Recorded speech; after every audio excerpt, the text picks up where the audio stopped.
and welcome to the Code Clarity podcast. I'm Jean. And I'm Rena. And it's been a very eventful week for us because yesterday, the 23rd of September, the new ABPI Code 2024 was published. And we've been waiting for a long time for this. What I would say is that Jean's added them all up, and there are 1,500 plus changes to the code.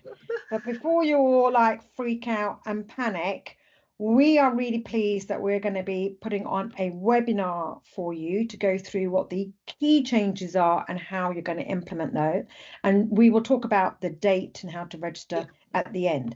Jean, we might surprise our audience now by not ranting, but let's talk about what we love. Might be a strong word, so what we maybe like a lot. Why don't you tell us what is your thing that you saw that you like a lot about the new code? I love the positive spin on this. So let's focus on the good. Focus on the good. No. Yeah. So this is not forcing myself, genuinely, and I think this is true for a lot of people. The fact that we now have the ability to provide prescribing information via a QR code, I think is great. I think it's a huge step forward in the modernisation of pharmaceutical materials, when QR codes have been so widely used across other businesses and markets for so long. So that is great, and it's good that it's an option. You don't have to rush to do it. You don't have to change it if you don't want to. You can carry on what you're doing, but we now have an option, and I do think that will make it easier. There's still a debate around how useful prescribing information is, but I think providing it with, I'll keep on the good.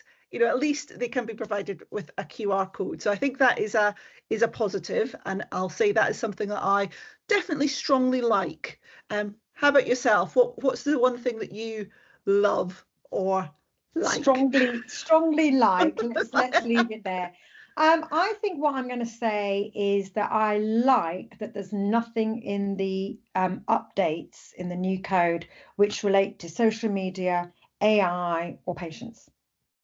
So you like, because a lot of people are like, oh, what's it going to say about this? And similar to the weight that we had with the QR codes. Well, what about AI and compliance, etc.? So why is it? It's really interesting that you like the fact that they've not done anything about that. I think there's too many people out there that sit and don't do stuff because they're waiting for guidance and waiting for the code. And for a long time, we've been saying, well, just be really careful, because if the code was going to say something about AI, it's probably going to be super restrictive, more than we'd like it to be. So actually, we need to consider that it's a blessing that all the stuff about tagging and hashtag on social media, all the stuff about AI and hallucinations and training models is not in the code. It means that the PMCPA won't have to adopt a position until there's a complaint about it. And if there's no complaints about it, this is great. It's given us a bit of a carte blanche. Yeah, I like that. I like the way you've thought about that. Well done for turning that into a positive. For forcing. No, we didn't have to force ourselves. So if you're thinking about all the other changes out there, Jean, what's our recommendation to the audience for finding out more? Well, definitely follow us on LinkedIn if you don't already. I'm sure we'll have other podcasts talking about different parts of it. But the big thing would be the webinar that we're going to run on the 10th of October. And if you already subscribe to our case awareness collection, our agency collection, you'll have been contacted to get free access to that. But if you don't, please just look at the website and you will find out how you can get yourself registered. Perfect. See you there. Bye.